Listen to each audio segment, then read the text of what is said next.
Hello students, welcome to Sandy Academy of Mathematics YouTube channel. Last వీడియోలో మనం SGT టెట్కమ్ టీఆర్టీలో భాగంగా 2018-19లో జరిగినటువంటి ఎగ్జామ్ పేపర్ సెషన్ 1లోని 20 క్వశ్చన్స్ని మనం డిస్కస్ చేయడం జరిగింది. ఓకే, సో ఈ వీడియోలో సెషన్ 2లో జరిగినటువంటి పేపర్లోని 20 క్వశ్చన్లో ఫస్ట్ 5 క్వశ్చన్స్ నేను డిస్కస్ చేయడం జరుగుతుంది. ఆ వీడియోస్ ఎలాగైతే మీరు లైక్ చేశారో, మీ ఫ్రెండ్స్ అందరికీ షేర్ చేశారో, అదేవిధంగా ఈ వీడియోని కూడా మీరు లైక్ చేయండి, చివరి వరకు చూడండి, మీ ఫ్రెండ్స్ అందరికీ షేర్ చేయండి. ఇంకా ఎవరైనా మన ఛానల్ని సబ్స్క్రైబ్ చేసుకోలేని వాళ్ళు ఉంటే ఇప్పుడే వెంటనే మీరు సబ్స్క్రైబ్ చేసుకోండి. ఓకేనా?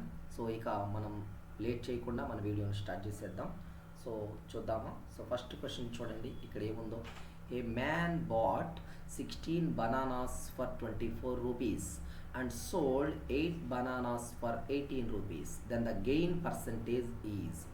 ఒక వ్యక్తి 16 అరటి పండ్లను 24 రూపాయలకు కొని 8 పండ్లు 18 రూపాయల చొప్పున అమ్మగా అతనికి వచ్చు లాభం శాత రూపంలో తెలియజేయము అంటున్నారు. చాలా సింపుల్ క్వశ్చన్ ఇది.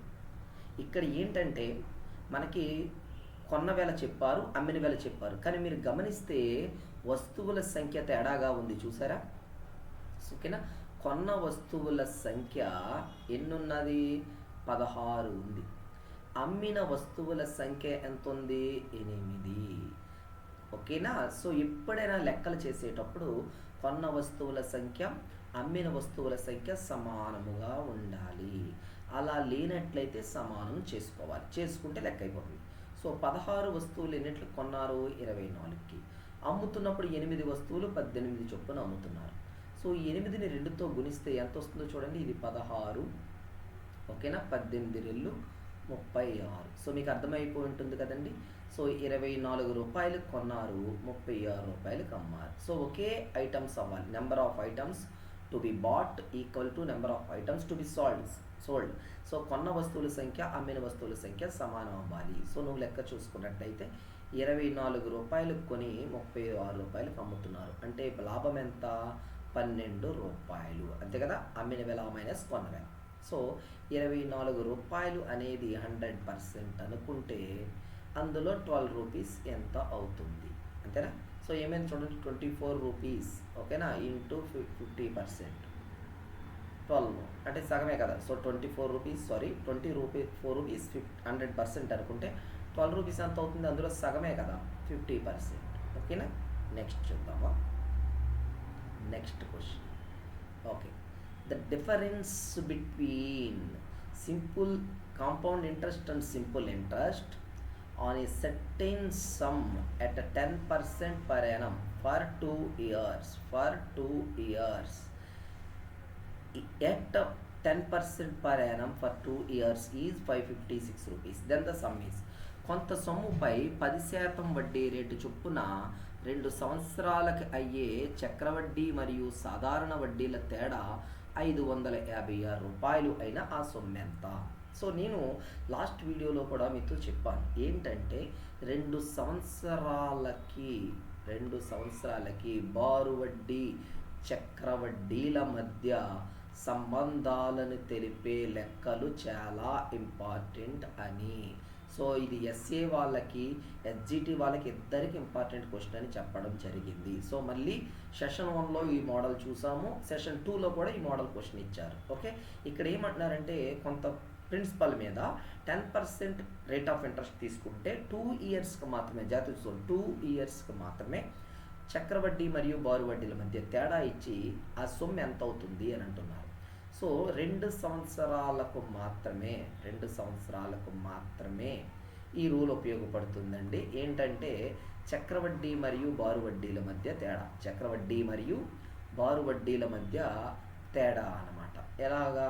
ఆ సూత్రం వాడతాం, PR²/10,000 అని వాడతాం. దట్ ఈక్వల్ టు 556 అన్నమాట. 556. సో ఆర్ ప్లేస్లో మీరు 10% పెడితే P × 10²/10,000 ఈక్వల్ టు 556 వస్తుంది. అంతేనా? So P × 100/556 10,000 equal to 556. So దీన్ని సాల్వ్ చేస్తే పి ఎంత వస్తుంది చూడండి, 55,600 రూపాయలు వస్తుంది. సో మన ఆన్సర్ ఆప్షన్ 4 అనమాట. ఓకేనా? సో నువ్వు గుర్తించుకోవాల్సింది 2 సంవత్సరాలు ఇచ్చినప్పుడు చక్రవడ్డీ మరియు బారు వడ్డీల మధ్య తేడా. ఓకేనా? సో నెక్స్ట్ క్వశ్చన్కి వెళ్దామా? ఓకే చూడండి. The HCF of 1701 and 1701, 1575 and 2016 is 1701, 1575 మరియు 2016ల గాసాబా అడుగుతున్నారు. ఓకేనా? సో చూద్దామా. గాసాబా అనగానే మీకు ఏం గుర్తొస్తుంది? గరిష్ట సామాన్య భాజకము. ఏంటి? సంక్షిప్త రూపము. ఓకే, ఫుల్ చెప్తాను. ఫుల్గా దాన్ని నిర్వచించడం కాదు, నేను ఫుల్గా విస్తరించాను. మరి నిర్వచనం ఎలా చెప్తాం? ఇవ్వబడిన సంఖ్యలను నిశ్శేషముగా భాగించే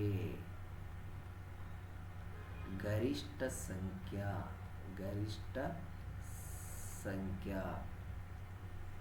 ఓకేనా? గరిష్ట సంఖ్య అంటాం. అయితే ఒకటి గుర్తుపెట్టుకోండి, ఈ 3 సంఖ్యలను నిశ్శేషంగా భాగించే ఒక సంఖ్య మనం చెప్పాలి. అయితే ఇక్కడ మీరు చాలామంది చేసే పద్ధతి ఏంటంటే లాంగ్ డివిజన్, పొడుగు భాగహార పద్ధతి చేసుకుంటా వెళ్ళిపోతారు, లేదా కారణాంక పద్ధతి చేస్తూ ఉంటారు. నేను అది చెప్పట్లేదు, మీకు సంఖ్యా వ్యవస్థలో ఉన్నటువంటి సంఖ్యా ధర్మాల ప్రకారం ఆన్సర్ చెప్దాం అనుకుంటున్నాను. ఇక్కడ 1701 అంటే ఏంటి? బేసి సంఖ్య. 1575 అంటే బేసి సంఖ్య. 2016 అంటే సరి సంఖ్య. ఓకే, ఇక్కడ మీకు ఒక ధర్మం చెప్పాలనుకుంటున్నాను. ఏ బేసి సంఖ్య అయినా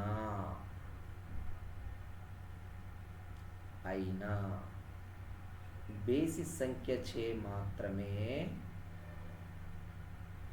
మాత్రమే నిశ్శేషంగా భాగించబడును. ఇది గుర్తుపెట్టుకోవాలి. ఓకే సార్, సరి సంఖ్య ఉంది కదా అంటారు. సరి సంఖ్య గురించి నీకెందుకు? ఖచ్చితంగా ఒక్క బేసి సంఖ్య అయినా ఉందనుకో, నువ్వు ఈ నియమం గుర్తుపెట్టుకోవాలి. అంటే ఈ మూడిట్లో బేసి సంఖ్యలు ఉన్నాయి, అవి క్యాన్సిల్ అవ్వాలంటే ఏ టేబుల్తో పోతాయి? బేసి సంఖ్య ఉన్న టేబుల్తోనే పోతాయి. సో ఆప్షన్లో ఒకే ఒక్క బేసి సంఖ్య ఉంది, చూసారా? 63 టిక్ పెట్టేయవచ్చు. ఓకే, సో ఎగ్జామ్లో అడిగిన క్వశ్చన్నే చెప్తున్నాను. మీరు చూడండి, అసలు ఏ క్యాలిక్యులేషన్ లేకుండా 15 సెకండ్లో పెట్టగలిగే బిట్లు అనమాట ఇవి. అర్థమవుతున్నాయా? సో అందుకోసం మిమ్మల్ని జాగ్రత్తగా చూసుకోమని చెప్తున్నాను. ఓకే, సో లేదు సార్ మేము పొడుగు భాగహార పద్ధతి చేస్తాం సార్ అంటారా? చెయ్యండి, దానివల్ల నష్టమేమీ లేదు. పొడుగు భాగహార పద్ధతి చేయడం వల్ల నష్టమే లేదు. బట్ ఎందుకు? సమయం అంతా వృధా కదా. సో మనకి ఈజీగా ఏది వస్తుందో అది మాత్రమే చేసుకోండి. ఓకే, సో నెక్స్ట్ క్వశ్చన్ చూద్దామా. The greatest 5-digit number, the greatest 5-digit even number formed by the digits 1, 4, 6, 8 and 9 using each digit only once is 1, 4, 6, 8 మరియు 9 అంకెలను ఒక్కసారి మాత్రమే ఉపయోగించి రాయదగిన 5 అంకెల గరిష్ట సంఖ్య, సరి సంఖ్య అని అడుగుతున్నారు. సో సరి సంఖ్య అనగానే సరి సంఖ్య యొక్క చివరి స్థానంలో 0, 2, 4, 6, 8 అనేవి వస్తాయి. నెక్స్ట్ పెద్ద సంఖ్య అంటే మనము అవరోహణ క్రమం రాస్తాం. ఓకేనంటే పెద్ద నుంచి చిన్నకి రాస్తాం. 9, 8, 6, 4, 1 ఇలా ఆర్డర్ ఉండాలి. ఓకే, సో ఇక ఫస్ట్ 2 మనం మార్చలేం కాబట్టి ఈ మూడిట్లో ఏ ఆర్డర్ పెట్టాలి? సో ఆర్డర్ ప్రకారం చూసుకుంటే 1 అనేది చివరిన ఉండకూడదు కాబట్టి 4 కానీ 6 కానీ ఉండాలి. 4, 6లో పెద్ద సంఖ్య ఏది? 6 కాబట్టి చివరిన 6 ఉంటాయి, మిగతావి ముందుకు వస్తాయి. 4, 1, 9, 8 ఇది అన్నమాట. సో ఆన్సర్ 9, 8 సారీ ఫస్ట్ చిన్నది చివరిన ఉండాలి కాబట్టి 4, 8, 6. సో 9, 8, 6, 1, 4 అన్నమాట. ఓకేనా? సో ఆర్డర్ ప్రకారం 6 పెద్దది కంటే ముందు వస్తుంది, 4 చివరిన వస్తుంది, 1 పక్కన ఉంటుంది. ఓకే, సో ఇదన్నమాట. ఓకే, సో నెక్స్ట్ చూద్దామా. ఇది కొంచెం క్లిష్టతరమైనది. The least number that must be subtracted from each of the numbers 14, 17, 34 and 42. So that the remainders are in proportion. 14, 17, 34 మరియు 42 అను సంఖ్యల నుండి ఈ కనిష్ట సంఖ్యను తీసివేయగా మిగిలిన సంఖ్యలు అనుపాతంలో ఉంటాయి. అంటే శేషాలు అన్నారు అంటే డైరెక్ట్గా ఇచ్చారు, మామూలుగా వచ్చే సంఖ్యలు అని అంటాం అన్నమాట. ఓకే, సో అనుపాతములో 4 సంఖ్యలు ఉంటే A comma B comma C comma D అనే సంఖ్యలు అనుపాతంలో ఉంటే మనము నియమం చదివాం, ఏడి ఈక్వల్ టు బీసీ. అంటే ఏం చదివాం, అంత్యముల లబ్ధము ఈక్వల్ టు మధ్యముల లబ్ధము అని చదువుకున్నాం. అయితే నీకు లెక్కలో ఈ సంఖ్యల అనుపాతాలు ఉంటాయని లేదు, ఇందులో నుంచి ఒక సంఖ్య తీయమంటున్నారు, ఎక్స్ ఎక్స్ ఎక్స్ ఎక్స్. తీసివేయగా మిగిలిన సంఖ్యల అనుపాతంలో ఉంటాయి. అంటే ఇలాగా 14 minus X, 17 minus X, 34 minus X, 42 minus X అన్నమాట. సో ఇందులో చూడండి, ఇదిగో ఏడి అంటే 14 minus X into 42 minus X equal to 17 minus X into 34 minus X. So ఇంకా టైం వేస్ట్ చేయకుండా మీరు ఏం చేస్తారు, ఆప్షన్లో ఉన్న వాటిని ఎక్స్ స్థానంలో ప్రతిక్షేపించండి. ఇదిగోండి 14 మైనస్ 2 12, 2 ప్రతిక్షేపించండి. 42 మైనస్ 2 40, మల్టిప్లై చేయండి 480 అనా. అలాగే రైట్ హ్యాండ్ సైడ్కి వద్దామా, 17 మైనస్ 2 15, 34 మైనస్ 2 32. సో మల్టిప్లై చేస్తే ఎంత వచ్చింది 480. So LHS equal to RH వస్తే ఆ ఆన్సరే కదండి కరెక్ట్ అని చెప్తాం. ఓకేనా. సో ఇది ఫస్ట్ 5 క్వశ్చన్స్ సంబంధించినటువంటి కంప్లీట్ ఇన్ఫర్మేషన్ అనమాట. ఓకేనా. సో మీకు ఈ వీడియో కనుక మీకు నచ్చినట్టయితే లైక్ చేయండి, మీ ఫ్రెండ్స్ అందరికీ షేర్ చేయండి. అలాగే మన ఛానల్ గురించి ఓకేనా ఇంకా ఎవరైతే సబ్స్క్రైబ్ చేసుకోలేదో వాళ్ళకి సబ్స్క్రైబ్ చేసుకోమని చెప్పండి. ఓకేనా. So Sandy academy of mathematics అనే యూట్యూబ్ ఛానల్ని సబ్స్క్రైబ్ చేసుకోండి. మరొక విషయం, రానున్న రోజుల్లో మనకి శాండీ అకాడమీ ఆఫ్ మ్యాథమెటిక్స్లో పేరు మీద ఒక యాప్ కూడా రాబోతుంది. అందులో అంటే ఈ 45 డేస్లోనే రికార్డెడ్ వీడియోస్ పెట్టడం జరుగుతుంది. అంటే 6th to 10th క్లాస్ ఉన్నటువంటి మ్యాథ్స్ అలాగే ఇంటర్మీడియట్ మ్యాథ్స్ కూడా రికార్డింగ్ వీడియోస్ పెట్టడం జరుగుతుంది. అదేవిధంగా ఒక టెస్ట్ సిరీస్ ప్లాన్ చేశాము, 10 టెస్టులు ఉంటాయి, 500 రూపీస్. టెస్ట్ వచ్చి 15 క్వశ్చన్స్ లాగా ఎస్జిటి ప్లాన్ చేశాము. అసిస్టెంట్కి వచ్చేటప్పటికి 10 టెస్ట్స్ 50 క్వశ్చన్స్ కానీ లేదా 5 టెస్ట్స్ 80 క్వశ్చన్స్ కానీ ప్లాన్ చేస్తున్నాము. సో ఎవరైనా ప్రిపేర్ అవుతున్నవారంటే వాళ్ళకు కూడా ఈ విషయాన్ని మీరు షేర్ చేయండి. ఓకేనా. సో ఒక 10-15 డేస్లో మనకి ఆ యాప్ కూడా అందుబాటులోకి వస్తుంది కాబట్టి ప్రతి ఒక్కరూ అప్డేట్ని ఎప్పటికప్పుడు చూస్తూ తెలుసుకుంటూ ఉండండి. మనకి యూట్యూబ్లోనే ఈ విషయాలు కూడా తెలియజేస్తాం. ఓకేనా స్టూడెంట్స్, ఇది 5 క్వశ్చన్కి సంబంధించిన కంప్లీట్ ఇన్ఫర్మేషన్. సో నెక్స్ట్ వీడియోలో మరొక 5 క్వశ్చన్కి సంబంధించిన కంప్లీట్ ఇన్ఫర్మేషన్ మీతో షేర్ చేస్తాను. ఓకేనా. అప్పటి వరకు మీ ప్రిపరేషన్ ఆపొద్దు. మళ్ళీ కలుద్దాం. Thank you. All the best.